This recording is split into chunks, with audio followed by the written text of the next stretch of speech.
So y'all, the G70 is all put back together. Fresh headlight, fresh bumper, fresh paint.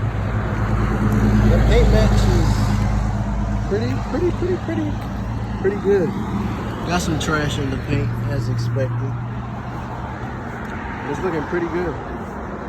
They even cleaned up the car. Yeah, they cleaned this up. Look way better than what it did coming out. But yeah, that's it. One car back, and the other one, she done.